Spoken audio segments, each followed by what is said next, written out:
morning everyone. Welcome to Raj Malhotra IAS Academy. Welcome to our daily Hindu newspaper analysis. I hope everyone is fit and fine. Yep. Okay. Good morning everyone. Those who are online with us. Right. Okay. One thing I want to say that I wasn't feeling well on Saturday. That is why I wasn't able to take the session for Saturday. But we will make up for it in the coming classes. Right. Okay. I think everyone is like joining us right now. Okay guys. So I'm going to start the session for today, our daily Hindu newspaper analysis, right? Okay.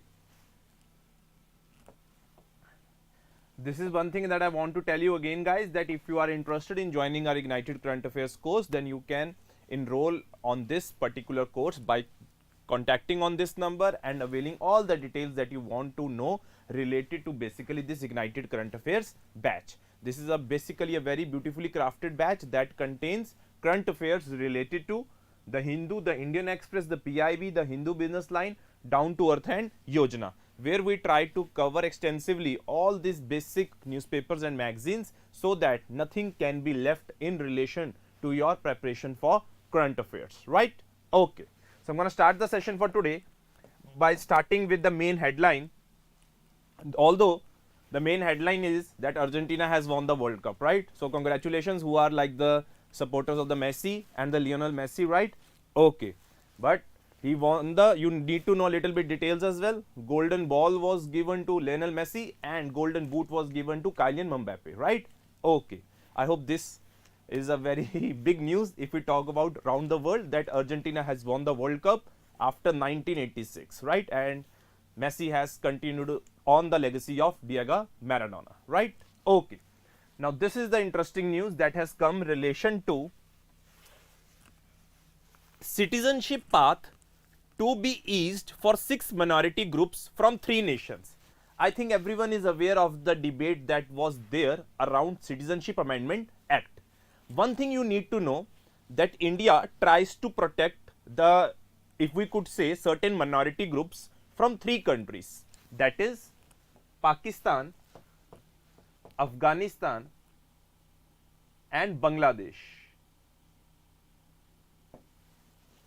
Pakistan, Afghanistan and Bangladesh, India tries to protect 6 basic minority groups who could have faced or have facing religious persecution. Those minority groups are Hindus, Buddhists, Christians, Sikhs, Jains and Parsis. So basically the problem that the people or these religious minorities right now are facing is that those who do not have a valid passport or those whose passports have been expired after 2009, जो 2009 के बाद जिनके passports वो हो गए हैं, valid नहीं है या एक्सपायर हो चुके हैं, they are not able to access the citizenship portal because the citizenship portal has not been revamped. So that is why this whole news is about that citizenship path to be eased for this 6 minority groups from 3 nations.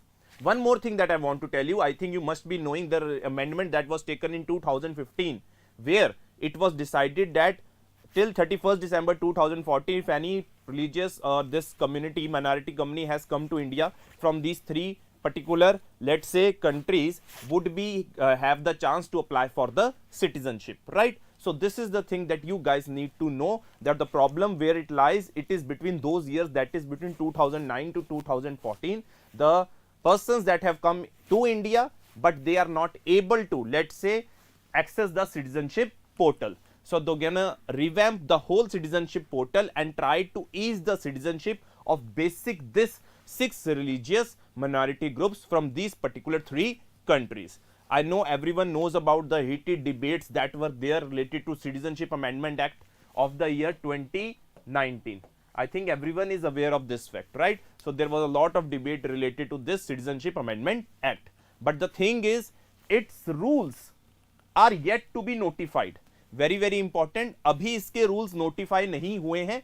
अगर हम बात करें, if we talk about the latest development in relation to Citizenship Amendment Act 2019. And the problem here is people are not able to access the citizenship portal after 2009 because their passports, if they have expired or they are not valid, right? So this is the thing that you guys need to remember in relation to citizenship path to be eased for 6 minority groups from 3 nations. Remember the 3 nations, These are Afghanistan, Pakistan and Bangladesh. And remember the 6 minority groups that I'm talking about.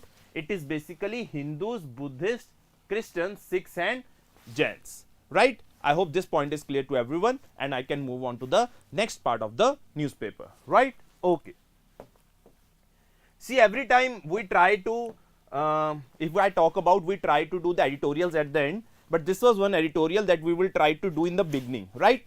I think everyone is aware of the debate that has been going on between collegium system and National Judicial Appointment Commission. There have been, like we could say, stones that are being pelted by the judiciary to the government, by the government to the judiciary, related to the, if we could say, pendency of the cases in the high courts and in the Supreme Courts, plus the problem of judicial appointments. So in relation to this, this particular article talks about the pendency of cases. I think everyone is aware of this thing, that there are a lot of backlog of cases if I talk about our Indian judicial system.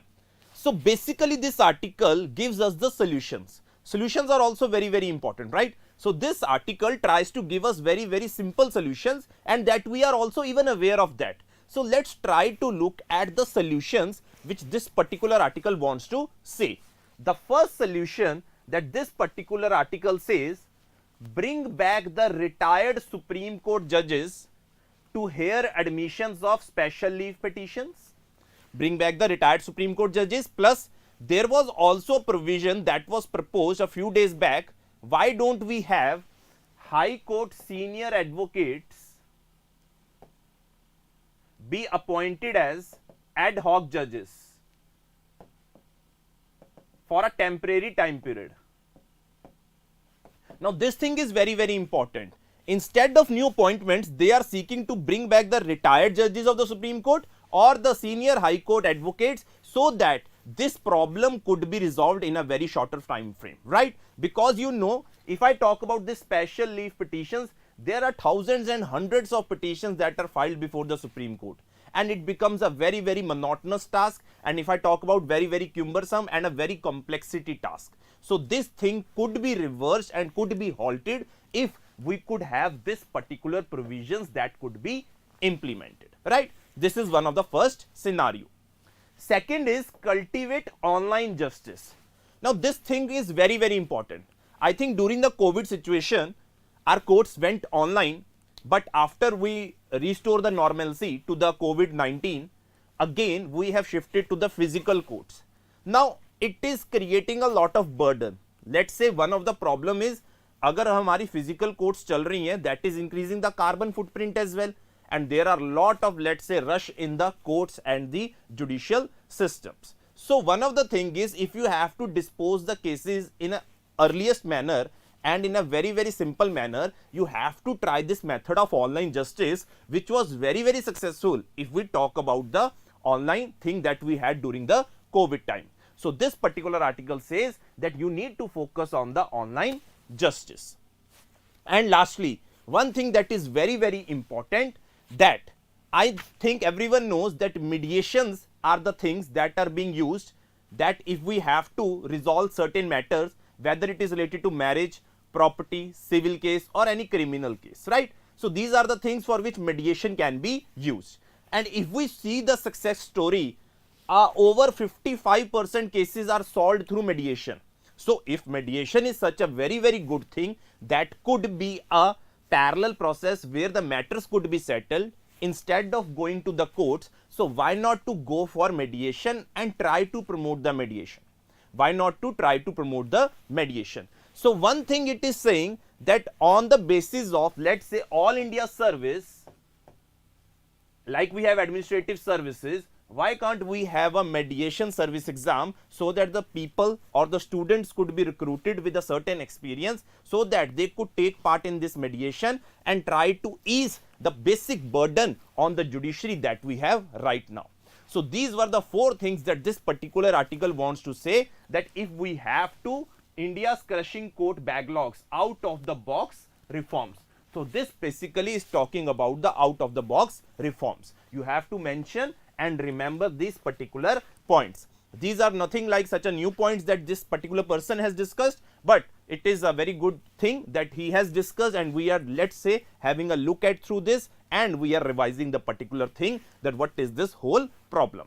One thing I want to tell you that this problem is now let's say between Collegium and NJAC, it is now a very hot topic, because both the executive and the judiciary have now locked their horns on this particular topic. We have to see in the coming years or in the coming time whether collegium system is revamped or not, or whether there are certain changes to National Judicial Appointment Commission and there is a revamp, and then it is presented for the passage in the parliament, right? I hope this article is clear to you. If this is particular clear, let's write yes in your comment box. I need to hear the voices, right? Okay. Okay. Now, this is a particular thing that is very interesting. It is basically related to a new technology that is in the market, that is deep fakes technology. Very important to understand deep fakes technology. Now, this is basically given in a text page, right? Now, we need to understand something. There are two more editorials that we will discuss when we will finish and do it on the newspaper itself, right? Okay. Now, deepfakes is a technology where we replicate the face and the sound of another person and use the basically machine learning algorithms. Basically, it is a compilation of artificial images and audio put together. Very important to understand कि ये पूरा mechanism एक fake mechanism है, where we are trying to spread only one thing, that is misinformation. Very important. The agenda of this technology is to spread misinformation, because we are using certain image which is very different from the original image and could be altogether different or an artificial image for which this particular person was not even aware of. Now, the first time this deepfake technology was originated in 2017 when an anonymous Reddit user called himself Deepflakes. Now, this deepfake technology, why it is basically used, we need to know the reasons as well. Is this basically used for nefarious purposes like scams, hoax, celebrity pornography, which is very most important thing that is being used. This technology is used for celebrity pornography, election manipulation, social engineering, automated disinformation attacks, identity theft, and financial fraud and cyber security. So, for all the bad purposes for which the technology could be used, it is basically used, this particular deepfake technology. So, it's creating a lot of pressure on the governments of the various types of the world. This thing is in the news right now because China has now framed a law in order to curb this menace of deepfakes, or in order to assess this particular technology of deepfakes. But there are certain countries like European Union and USA who have already put together a law that is to control this, or to have a, let's say, check on this deepfake technology. So, we need to know about their laws as well and what are the name of their laws, right? Okay. Now, the European Union has an updated code of practice. Very important. It has an updated code of practice. See, if information is being spread, it would be spread through the usage of a particular website that is used by many or that is used by the masses. So, in order to spread those particular misinformation, this particular big companies like Facebook, Apple, they have been asked to sign this particular code of practice. They have been asked to sign this particular code of practice. And if they are not signing this code of practice, they would be levied with a certain penalty on their turnover. So, this is one of the compliance mechanisms that European Union have used in order to reduce or to stop this spread of disinformation or misinformation. Now, to stop the spread of disinformation through deepfakes, the revised code requires tech companies like Google, Meta, and the Twitter to take measures in countering deepfakes and fake accounts on their platforms. Very important. This code of practice was signed in October 2018 by online platforms Facebook, Google, Twitter, Mozilla, as well as by advertisers and other players in the advertising industry. Microsoft joined in May 2019, while TikTok signed the code in June 2020. Now the major players are all the signatories to this particular code of practice, so that their platform is not used to spread misinformation, right? Okay. US introduced the bipartisan Deepfake Task Force Act. Very very important. अब इन्होंने भी अपने relation में एक task force act पास किया है, basically to assist department of homeland security. Their main purpose is to counter deep fake technology. Their main purpose is to counter this particular deep fake technology, right? But India का कोई भी law नहीं है. India does not have any law in relation to deep fakes, but India must design these particular type of laws, because these things could be used or have been used in certain incidences that we have discussed, where this deep fake technology can be particularly used. Basically, we don't want, there shall be freedom of speech and expression, but that speech and expression shall not contain misinformation that could create or have a very very disastrous impact on the minds of the people, or could influence or change their opinion in relation to, let's say, any electoral result. I hope this part is clear to everyone. This was on the text page and we have discussed this in detail. Basically, what is this deepfake technology, right? Okay. Now, a very very proud moment for all of us. Our INS Marmugao has been commissioned. Very very important. It is one of the 4 ships under project 15B. This thing you need to understand. It is one of the ships under the projects 15B. The name of those particular 4 projects or the ships that were started under this project 15B were INS Vishakhapatnam, that was commissioned in 2021, INS Marmugao, that have been commissioned in 2022, and then we have INS Imphal and INS Surat, that are at various stages of their trials, right? So these are the basic 4 names that you have to remember related to project 15B, that was basically started in the year 2011. Very very important. Now this designing of the ships, very very important, has been developed by Directorate of Naval Design, and these have been constructed at Mazagaon Docks Shipbuilding Limited, Mumbai. Now these things are the very basic facts that we guys need to remember, because these are the things that are being asked in the exams, that who has made the design, where these ships have been constructed, and what is the main purpose of this particular, agar hum baat kar rahe hain ships ki. Now this ship is very very important because it has stealth features as well, plus it has also the support system for BrahMos missile. Now this thing is very very important. This has the support system for our BrahMos cruise missile as well. Now this is very very important. And this Marmugao, basically it is a town in the city of Goa. Very very important. In the state of Goa there is a town called Marmugao, and the ship was commissioned on the eve of 60th anniversary of liberation of Goa from Portuguese rule. So there was a particular sense that was basically attached to this INS Marmugao to have basically its commissioning on the eve of the anniversary of the Goa liberation from the Portuguese rule. So these are the particular facts that we guys need to know. Why it is becoming very very important that we have a very very good infrastructure in Navy?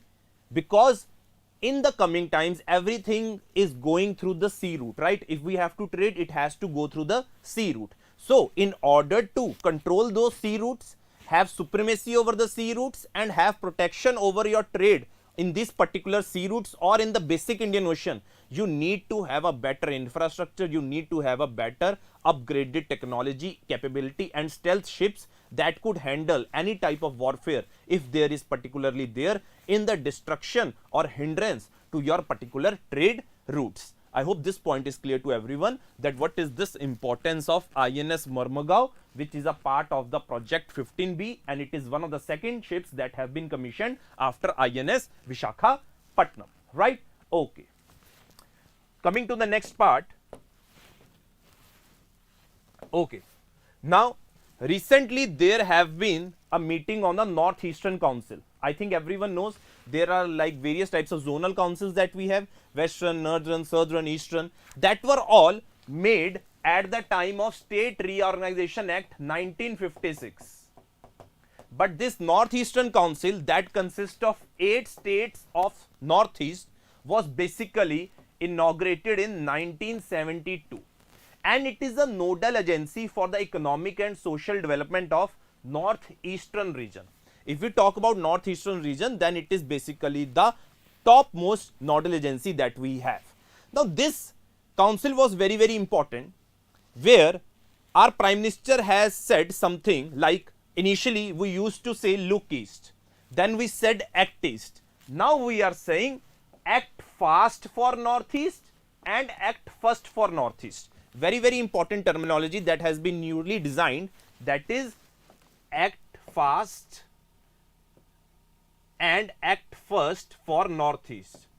Now this was the thing where our Prime Minister highlighted the various development projects that have been commissioned in these particular Northeastern states and the particular projects that would be started in the coming future. As he has said, Northeast is not the last part of the country, but gateway for trade and ties. So basically what he tries to mean, he trying to highlight the objectives and highlight the importance of this particular Northeastern region that we have, and the various development projects, various connectivity or infrastructure projects that have started here, and various infrastructure projects like the telecom sector, 5G projects that would be coming in the near future. So this thing is very, very important to understand. I hope this point is clear to everyone, right? Okay. Now, I think everyone is knowing that there is a COP conference that is going on in relation to United Nations Convention on Biological Diversity at Montreal. Montreal is in Canada. So this is basically COP15 that is happening. Now, at COP15, there is a basic purpose to set up a post-2020 global biodiversity framework. To set up post-2020 global biodiversity framework. And in order to do so, developing countries like India are trying to say we need to establish a certain fund. We need to establish a particular fund, one of the very, very important thing, so that this fund could be utilized for the conservation of biodiversity and achieve the objectives that would be set up in this post-2020 global biodiversity frameworks. One thing is the developing countries are asking for the fund led by India. Second thing, they are saying as climate change is based on the principle of common but differentiated responsibilities, this conservation of biodiversity shall be also on the lines of common but differentiated responsibilities. One is they are asking for the fund. Second is they are asking for common but differentiated responsibility principle to be subsumed in this particular COP15. This common but differentiated responsibility principle is very, very important. It is one of the 7 principles, or we could say it was the 7th principle, not one of the 7, it was the 7th principle that was signed at Rio Summit 1992. We also call it the Earth Summit. We also call it the Earth Summit of 1992. Now, two things are very, very important. If I talk about the global, we could say if we talk about the environment finance that is there in relation to, let's say, UNCBD, I think everyone knows about this, UNCCD, United Nations Convention to Combat Desertification, and United Nations Framework Convention on Climate Change. To all these 3 organizations, we have Global Environment Facility. So they are looking for an alternate fund, that are the developing countries, on the basis of common but differentiated responsibility. Along with it, they are saying everything, that if we have to focus on the conservation of biodiversity, we need the help of whom? We need the help of finance from developed countries. Now this thing becomes very, very important. They have all put together it on the developed countries that you need to provide us the finance so that we could take up measures and help us protect conservation of biodiversity, and in addition to the Global Environment Facility, you need to create certain new biodiversity fund. I hope this point is clear to everyone and is reaching to everyone, right? Okay. Okay guys, these were the important news that were there. Let's see at the newspaper. ठीक है जी, ये पहले हमारी advertising ही थी. this thing we have discussed, citizenship path to be eased for 6 minority groups. Messi's Argentina on top of the world. There was nothing new here. There was nothing here. We have discussed this crushing court backlogs out of the box reform. Now this is a new thing that has happened. I think everyone is aware about the Bilkis Bano case, right? So Supreme Court has, let's say, reviewed an order on Gujarat deciding on remission. They have refused to comment basically on the remission thing that was given to the, let's say, the accused that were involved in this Bilkis Bano case. Now, the problem is, Supreme Court has said the appropriate government, word try to understand, the appropriate government would be the Gujarat government that would decide the remission. One thing you need to understand here, what is the whole matter? They are saying Gujarat government will the one that would decide the whole remission, right? But this matter wasn't referred to the Gujarat High Court. This was basically, matter was passed when this incident happened after the riots in 2002. This matter went to where? This matter went to Mumbai High Court. This matter went to Mumbai High Court. Now, our Code of Criminal Procedure says if anything related to remission has to be decided, it has to be decided where the particular accused were sentenced. Now, where the particular accused were sentenced? They were sentenced in Mumbai High Court.